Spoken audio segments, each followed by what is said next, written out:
2 Kings chapter 9. Meanwhile, Elisha the prophet had summoned a member of the group of prophets. "Get ready to travel," he told him, "and take this flask of olive oil with you. Go to Ramoth-Gilead and find Jehu, son of Jehoshaphat, son of Nimshi. Call him into a private room away from his friends, and pour the oil over his head. Say to him, 'This is what the Lord says. I anoint you to be the king over Israel.' Then open the door and run for your life." So the young prophet did as he was told and went to Ramoth-Gilead. When he arrived there, he found Jehu sitting around with other army officers. "I have a message for you, commander," he said. "For which one of us?" Jehu replied. "For you, commander," he replied. So Jehu left the others and went into the house. Then the young prophet poured the oil over Jehu's head and said, "This is what the Lord, the God of Israel, says. I anoint you king over the Lord's people, Israel. You are to destroy the family of Ahab, your master. In this way I will avenge the murder of my prophets and all the Lord's servants who were killed by Jezebel. The entire family of Ahab must be wiped out. I will destroy every one of his male descendants, slave and free alike, anywhere in Israel.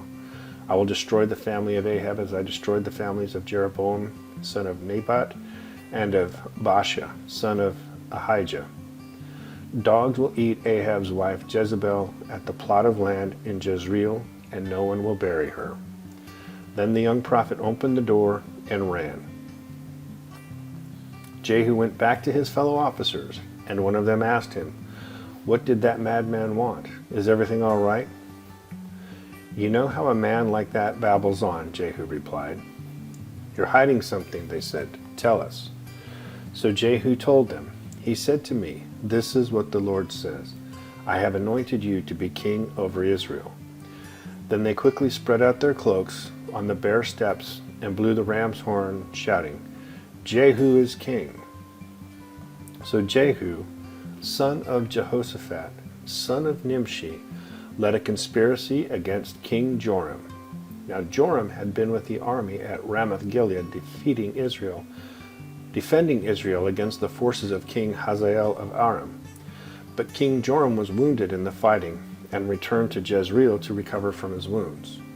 So Jehu told the men with him, "If you want me to be king, don't let anyone leave town, and go to Jezreel to report what we have done." Then Jehu got into a chariot and rode to Jezreel to find King Joram, who was lying there wounded. King Ahaziah of Judah was there too, for he had gone to visit him. The watchman on the tower of Jezreel saw Jehu and his company approaching, so he shouted to Joram, "I see a company of troops coming." "Send out a rider to ask if they are coming in peace," King Joram ordered. So a horseman went out to meet Jehu and said, "The king wants to know if you are coming in peace." Jehu replied, "What do you know about peace? Fall in behind me." The watchman called out to the king, "The messenger has met them, but he's not returning." So the king sent out a second horseman. He rode up to them and said, "The king wants to know if you come in peace." Again Jehu answered, "What do you know about peace? Fall in behind me." The watchman exclaimed, "The messenger has met them, but he isn't returning either. It must be Jehu, son of Nimshi, for he's driving like a madman." "Quick, get my chariot ready," King Joram commanded. Then King Joram of Israel and King Ahaziah of Judah rode out in their chariots to meet Jehu. They met him at the plot of land that had belonged to Naboth of Jezreel. King Joram demanded, "Do you come in peace, Jehu?" Jehu replied, "How can there be peace as long as the idolatry and witchcraft of your mother, Jezebel, are all around you?" Then King Joram turned the horses around and fled, shouting to King Ahaziah, "Treason, Ahaziah!" But Jehu drew his bow and shot Joram between the shoulders. The arrow pierced his heart, and he sank down dead in his chariot. Jehu said to Bidkar, his officer, "Throw him into the plot of land that belonged to Naboth of Jezreel. Do you remember when you and I were riding along behind his father Ahab? The Lord pronounced this message against him. I solemnly swear that I will repay him here on this plot of land, says the Lord, for the murder of Naboth and his sons that I saw yesterday. So throw him out on Naboth's property, just as the Lord said." When King Ahaziah of Judah saw what was happening, he fled along the road to Beth-Haggan. Jehu rode after him, shouting, "Shoot him too!" So they shot Ahaziah in his chariot at the ascent of Gur, near Ibleam. He was able to go on as far as Megiddo, but he died there. His servants took him by chariot to Jerusalem, where they buried him with his ancestors in the city of David. Ahaziah had become king over Judah in the 11th year of the reign of Joram, son of Ahab. When Jezebel, the queen mother, heard that Jehu had come to Jezreel, she painted her eyelids and fixed her hair and sat at a window. When Jehu entered the gate of the palace, she shouted at him, "Have you come in peace, you murderer? You're just like Zimri, who murdered his master." Jehu looked up and saw her at the window and shouted, "Who is on my side?" And 2 or 3 eunuchs looked out at him. "Throw her down," Jehu yelled. So they threw her out the window, and her blood splattered against the wall and on the horses. And Jehu trampled her body under his horses' hooves. Then Jehu went into the palace and ate and drank. Afterward he said, "Someone go and bury this cursed woman, for she is the daughter of a king." But when they went out to bury her, they found only her skull, her feet, and her hands. When they returned and told Jehu, he stated, This fulfills the message from the Lord, which he spoke through his servant Elijah from Tishbe. At the plot of land in Jezreel, dogs will eat Jezebel's body. Her remains will be scattered like dung on the plot of land in Jezreel, so that no one will be able to recognize her. 2 Kings chapter 10. Ahab had 70 sons living in the city of Samaria. So Jehu wrote letters and sent them to Samaria, to the elders and officials of the city, and to the guardians of King Ahab's sons. He said, "The king's sons are with you, and you have at your disposal chariots, horses, a fortified city, and weapons. As soon as you receive this letter, select the best qualified of your master's sons to be your king, and prepare to fight for Ahab's dynasty." But they were paralyzed with fear and said, "We've seen that 2 kings couldn't stand against this man. What can we do?" So the palace and city administrators, together with the elders and the guardians of the king's sons, sent this message to Jehu. "We are your servants and will do anything you tell us. We will not make anyone king. Do whatever you think is best." Jehu responded with the second letter. "If you are on my side and are going to obey me, bring the heads of your master's sons to me at Jezreel by this time tomorrow." Now the 70 sons of the king were being cared for by the leaders of Samaria, where they had been raised since childhood. When the letter arrived, the leaders killed all 70 of the king's sons. They placed their heads in baskets and presented them to Jehu at Jezreel. A messenger went to Jehu and said, "They have brought the heads of the king's sons." So Jehu ordered, "Pile them in 2 heaps at the entrance of the city gate, and leave them there until morning." In the morning he went out and spoke to the crowd that had gathered around them. "You are not to blame," he told them. "I am the one who conspired against my master and killed him. But who killed all these? You can be sure that the message of the Lord that was spoken concerning Ahab's family will not fail. The Lord declared through his servant Elijah that this would happen." Then Jehu killed all who were left of Ahab's relatives living in Jezreel, and all his important officials, his personal friends, and his priests. So Ahab was left without a single survivor. Then Jehu set out for Samaria.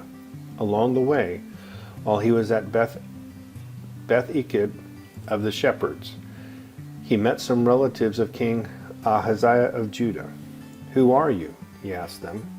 And they replied, "We are relatives of King Ahaziah. We are going to visit the sons of King Ahab and the sons of the queen mother." "Take them alive," Jehu shouted to his men, And they captured all 42 of them and killed them at the well of Beth-eked. None of them escaped. Then Jehu left there. He met Jehonadab, son of Rechab, who was coming to meet him. After they had greeted each other, Jehu said to him, "Are you as loyal to me as I am to you?" "Yes, I am," Jehonadab replied.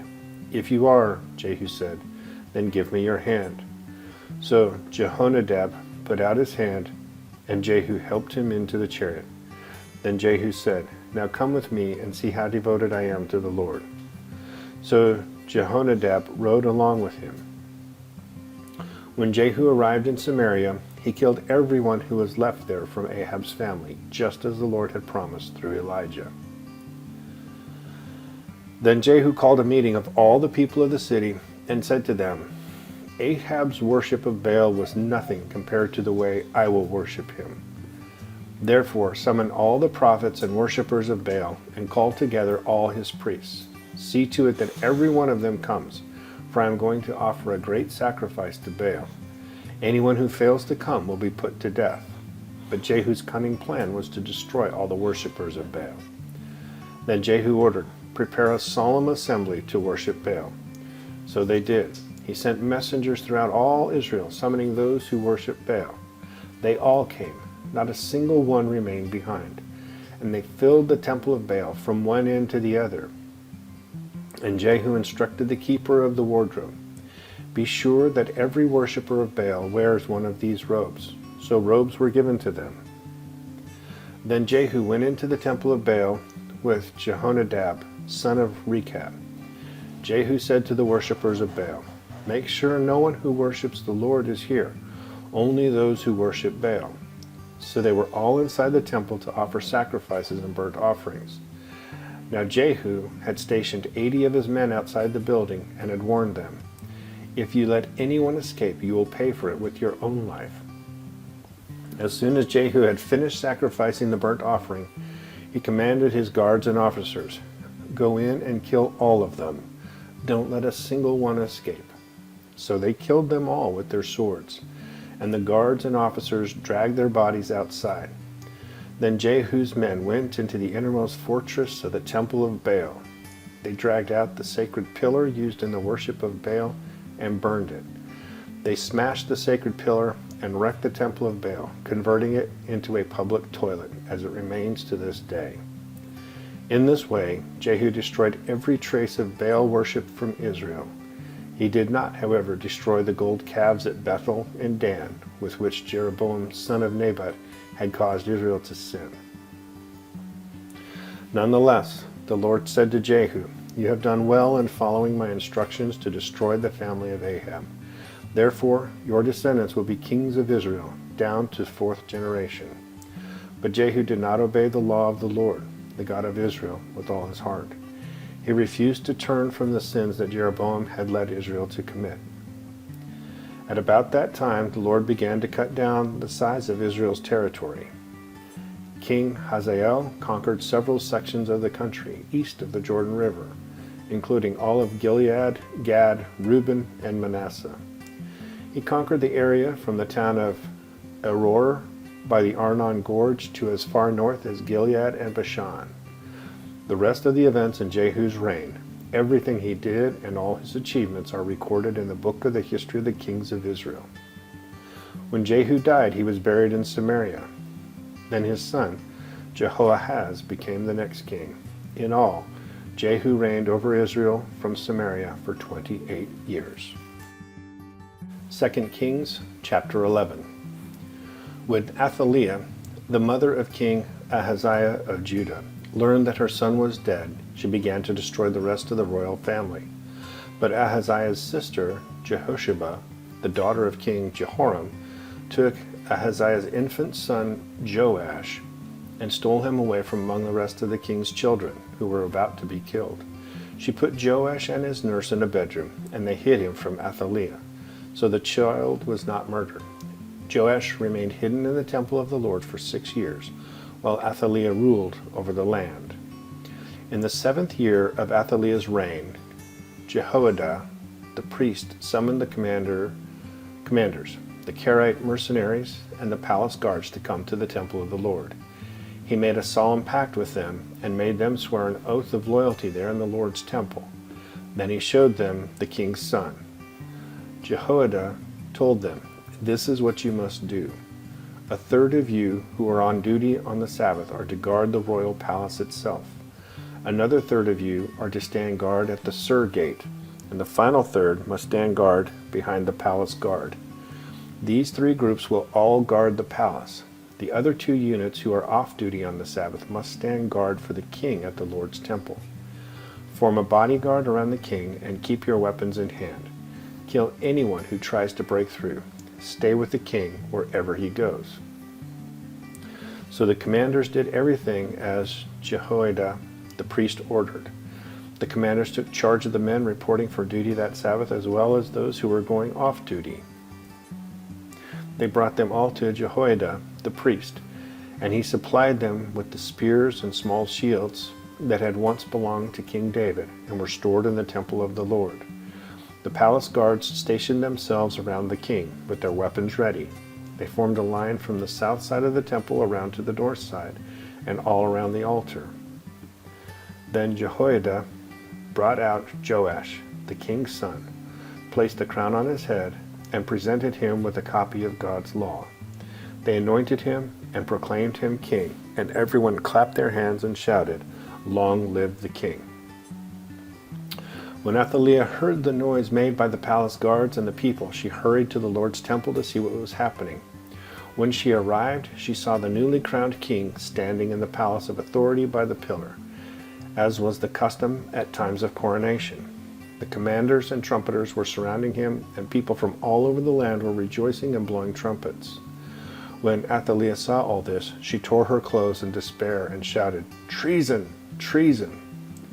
Then Jehoiada, the priest, ordered the commanders who were in charge of the troops, take her to the soldiers in front of the temple, and kill anyone who tries to rescue her. For the priest had said, she must not be killed in the temple of the Lord. So they seized her and led her out to the gate where horses enter the palace grounds, and she was killed there. Then Jehoiada made a covenant between the Lord and the king and the people, that they would be the Lord's people. He also made a covenant between the king and the people. And all the people of the land went over to the temple of Baal and tore it down. They demolished the altars and smashed the idols to pieces, and they killed Mattan, the priest of Baal, in front of the altars. Jehoiada, the priest, stationed guards at the temple of the Lord. Then the commanders, the Karaite mercenaries, the palace guards, and all the people of the land escorted the king from the temple of the Lord. They went through the gate of the guards and into the palace, and the king took his seat on the royal throne. So all the people of the land rejoiced, and the city was peaceful, because Athaliah had been killed at the king's palace. Joash was 7 years old when he became king. 2 Kings chapter 12. Joash began to rule over Judah in the 7th year of King Jehu's reign in Israel. He reigned in Jerusalem 40 years. His mother was Zibiah from Beersheba. All his life Joash did what was pleasing in the Lord's sight, because Jehoiada the priest instructed him.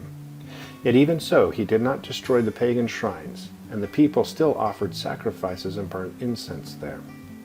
One day King Joash said to the priests, "Collect all the money brought as a sacred offering to the Lord's temple, whether it is a regular assessment, a payment of vows, or a voluntary gift. Let the priests take some of that money to pay for whatever repairs are needed at the temple." But by the 23rd year of Joash's reign, the priests still had not repaired the temple. So King Joash called for Jehoiada and the other priests and asked them, "Why haven't you repaired the temple? Don't use any more money for your own needs. From now on, it must all be spent on temple repairs." So the priests agreed not to accept any more money from the people, and they also agreed to let others take responsibility for repairing the temple. Then Jehoiada the priest bored a hole in the lid of a large chest and set it on the right-hand side of the altar at the entrance of the temple of the Lord. The priests guarding the entrance put all of the people's contributions into the chest. Whenever the chest became full, the court secretary and the high priest counted the money that had been brought to the Lord's temple and put it into bags.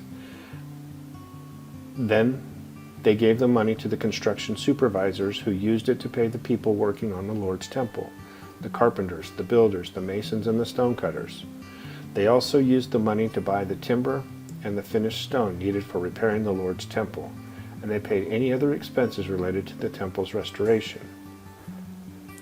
The money brought to the temple was not used for making silver bowls, lamp snuffers, basins, trumpets, or other articles of gold or silver for the temple of the Lord.